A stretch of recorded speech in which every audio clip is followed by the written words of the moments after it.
안녕하세요. 포천 지독협 환경국과장 김희준입니다.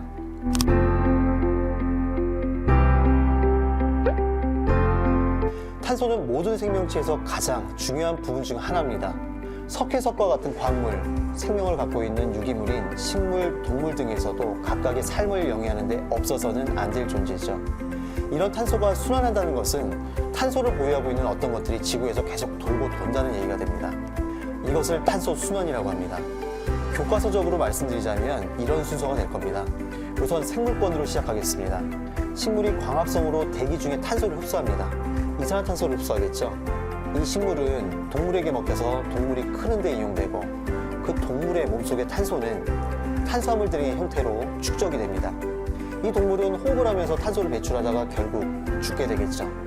다른 포식자에게 잡아먹혀 다시 탄소를 전달하거나 땅에 묻혀 비료가 될 겁니다.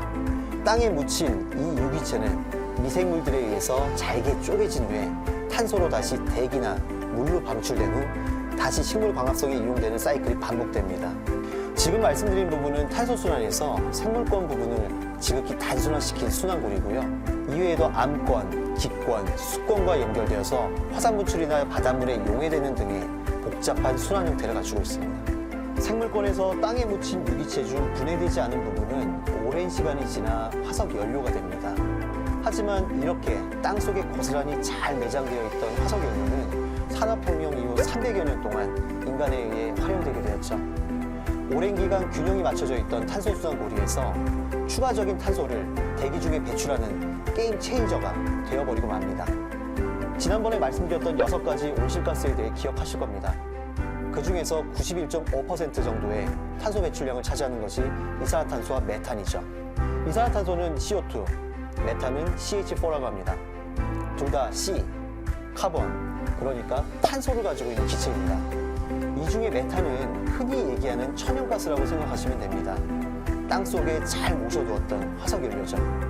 이걸 꺼내 연료로 사용해서 연소가 되든 대기 중에서 전환이 되든 결국에는 이산화탄소를 만들어내게 됩니다. 아니 어차피 이산화탄소로 바뀌는데 이산화탄소만 줄이면 되는 거 아니야? 이거 하나만 하겠네 라고 생각하실 수 있습니다. 다시 말씀드리지만 메탄은 대기에서 잔류기간도 10년 내외로 짧고 온난화 지수는 이산화탄소의 25배나 됩니다.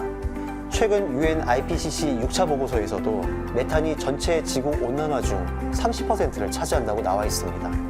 올해까지 평균 기온 상승이 1.5도라고 봤을 때 대략 0.5도를 상승시키는 물질이라고 봐야겠네요. 다행히도 2021년 UN 기후변화협약 당사국 총회에서 글로벌 메탄 서약을 통해서 전 세계 메탄가스 배출량을 2020년 대비 2030년까지 30%를 감축하는 약속을 하게 되었습니다. 앞서 설명드린 탄소 순환 측면에서 보면 결국 인간의 개입으로 기권, 생물권, 암권, 수권 사이에서 적절하게 존재하던 탄소들이 기권에 너무 많이 몰리게 돼서 지구온난화가 가속된다는 생각을 하게 됩니다. 그래서 인간의 개입으로 배출되는 탄소량과 전 지구적 탄소 흡수량이 균형을 이루게 하려는 노력으로 탄소 중립이라는 개념이 출발하게 되었습니다. 탄소 순배출이 0이 되게 하는 것으로 넷 제로라고 불리기도 합니다. 현재 지구에 인간이 존재하는 한 지구 자체의 자정작용만으로는 대기 내에 탄소를 줄이는 것은 불가능한 현실입니다. 탄소 중립을 실현하기 위해서는 배출량을 획기적으로 줄이고 흡수량 혹은 저장량을 획기적으로 늘리는 정책과 기술, 무엇보다도 의지가 필요합니다. 탄소 배출량을 줄이는 것은 작게는 일상생활 속에서 전기와 연료 사용량을 줄이고 배출 폐기물을 최소화하는 것부터 에너지, 수송, 산업, 건물, 농축산 분야에서 여러 가지 다양한 시도와 연구를 진행해야 합니다. 이 부분은 이미 개개인이 감당하기엔 시간이 너무 촉박하다고 합니다.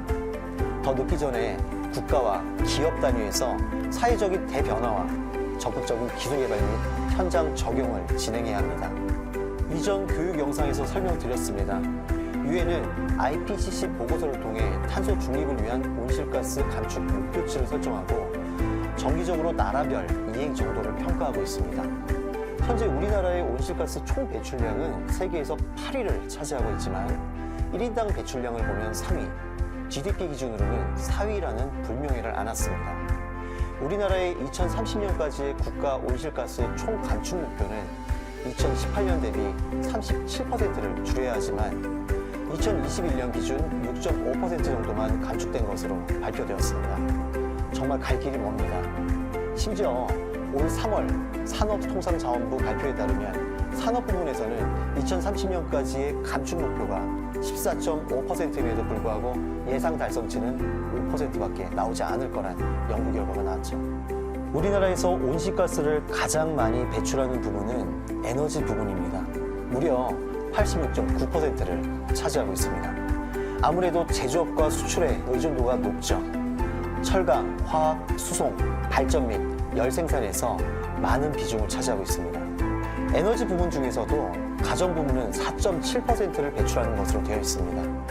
개개인이 탄소 중립을 위해 노력하는 것도 중요하지만 정부와 기업이 빠르게 움직여야 하는 이유가 여기에 있습니다. 그렇더라도 당장 여러분들이 탄소 배출량을 0으로 만드시려면 고효율 가전제품과 전구를 구입하고 냉난방 기구의 온도를 조절하십시오. 가능하다면 전기차를 구입하세요. 가능하면 걷거나 자전거를 타고 대중교통수단을 활용하십시오. 그리고 부모님께 말하세요. 건강한 미래를 물려달라고. 여러분들이 부모님들이라면 환경운동에 동참하십시오. 재활용 에너지를 이용하고 전력회사의 청정 에너지를 사용하라고 촉구하십시오. 환경을 지키고자 하는 정치인에게 투표하십시오. 그런 정치인이 없다면 직접 출마하세요. 그리고 나무를 심으십시오. 많은 나무를요. 환경 문제를 주변에 알리고 온난화 방지 운동에 동참하십시오. 석유 의존도를 줄이고 대체 에너지 확대, 배기가스 규제를 더욱 촉구하십시오. 그리고 기도의 힘을 믿는다면 사람들이 변화의 의지를 갖도록 기도하십시오. 전 미국 부통령 엘 고어의 2006년 다큐멘터리 불편한 진실의 마지막 코멘트를 인용했습니다. 이상으로 탄소 순환과 탄소 중립에 대해서 말씀드렸습니다. 다음 기회에 또 뵙도록 하겠습니다. 감사합니다.